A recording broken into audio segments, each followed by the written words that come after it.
जिस्म फरोशी की दुनिया में लेडी डॉन सोनू पंजाबन को साल 2017 में एक 16 साल की नाबालिग लड़की से देह व्यापार कराने के आरोप में गिरफ्तार किया गया था। अभी भी वह तिहाड़ जेल में बंद है। उसने जिस जिस व्यक्ति के साथ भी शादी की थी वह सब मारे गए। कौन थी यह लेडी डॉन सोनू पंजाबन? क्या था पूरा माजरा? सोनू पंजाबन कैसे बनी एक लेडी डॉन? कैसे मारे गए उसके सारे पति? पूरी कहानी जानने के लिए इस वीडियो के अंत तक बने रहिएगा। तो वीडियो को स्टार्ट करने से पहले आपसे अनुरोध है कि अगर आप चैनल पर नए हैं तो प्लीज चैनल को सब्सक्राइब करके घंटी वाले आइकन को दबाना मत भूलना।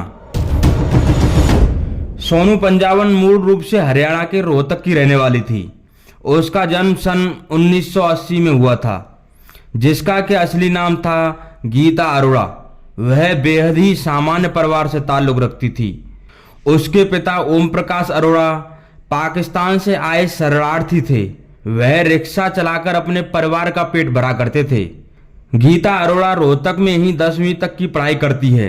10वीं तक पढ़ाई करने के बाद दिल्ली आकर काम की तलाश करने लगती है। वह ज्यादा पढ़ी लिखी तो थी नहीं, तो वह दिल्ली में एक ब्यूटी पार्लर को ज्वाइन कर लेती है। कुछ टाइम वहां काम करने के बाद उसे पता लगा कि पैसे कमाने के तो और भी बहुत सारे तरीके हैं। तो धीरे धीरे उसने उन तरीकों को सीखना शुरू कर दिया। उसके कुछ दिन बाद घर वालों की मर्जी से वह विजय नाम के एक लड़के से शादी कर लेती है। लड़का एक हिस्ट्री शीटर था। जिंदगी में अभी तक सब कुछ सही चल रहा था, पर यह सब कुछ ज्यादा समय तक ठीक नहीं रहा। उसके पति का शादी के कुछ समय बाद ही सन 2003 में पुलिस एनकाउंटर कर देती है। तंगी वैसे ही थी, काम धंधा ढंग से चल नहीं रहा था और पति भी मारा गया। तो उसने जिस्म फरोशी के धंधे में उतरने का मन बना लिया था। अभी इस धंधे में कुछ समय ही बीता था कि दीपक सोनू नाम के लड़के से वह दूसरी शादी कर लेती है। वह भी एक हिस्ट्री शीटर था। ये शादी भी ज्यादा समय तक नहीं टिक पाई। सन 2004 में वह भी पुलिस की मुठभेड़ में मारा गया। फिर से गीता अरोड़ा की जिंदगी वीरान हो जाती है।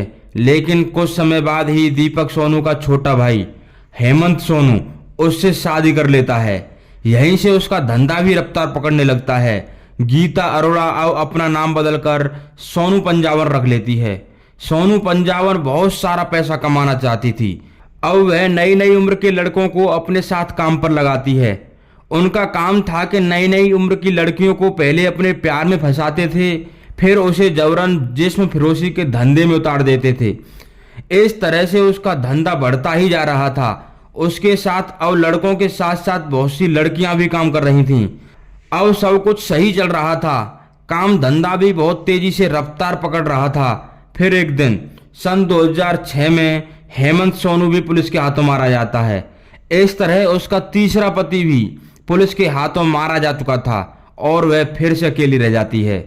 लेकिन अब तक जिस्म फरोशी के धंधे में सोनू पंजाबन एक बड़ा नाम हो चुका था। बड़े बड़े नेता, पुलिस में बड़े बड़े अधिकारियों के पास भी वह लड़कियों की सप्लाई किया करती थी, जिससे कि उसकी पहुंच बहुत बड़े बड़े लोगों तक हो चुकी थी। मीडिया रिपोर्ट के मुताबिक उसने अब अशोक बंटी के साथ चौथी शादी कर ली थी। कुछ लोगों का मानना है कि उसने शादी नहीं की थी, वो बिना शादी के ही साथ रह रहे थे। अशोक बंटी कोई और नहीं बल्कि उसके तीसरे पति हेमंत सोनू का ही दोस्त था। अब हेमंत सोनू के मरने के बाद अशोक बंटी ने ही उसके सारे धंधे को संभाल लिया था। लेकिन सोनू पंजाबन की बदकिस्मती कहें या कुछ और, कुछ दिन बाद ही सोनू बंटी भी पुलिस के हाथों मारा जाता है।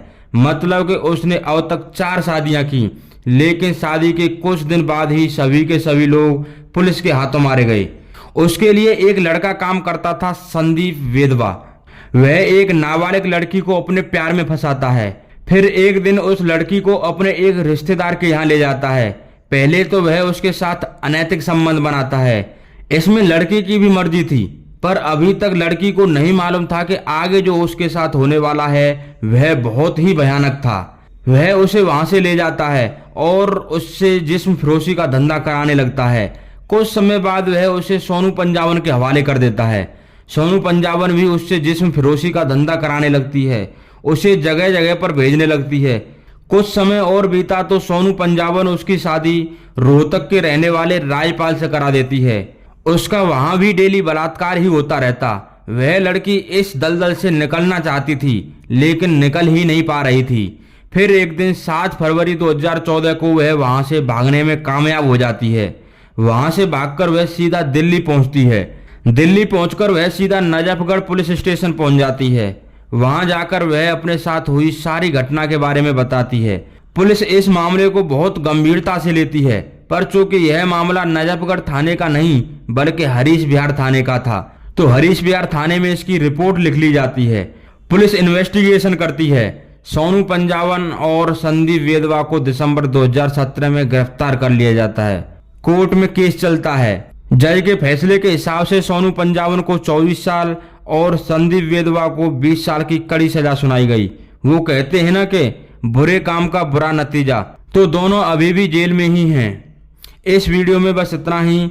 इस वीडियो के माध्यम से हमारा उद्देश्य किसी की भावनाओं को ठेस पहुंचाना नहीं है, बल्कि आपको सचेत और जागरूक करना है। तो आपसे फिर मिलते हैं नेक्स्ट वीडियो में। तब तक के लिए नमस्कार, जय हिंद, जय भारत दोस्तों।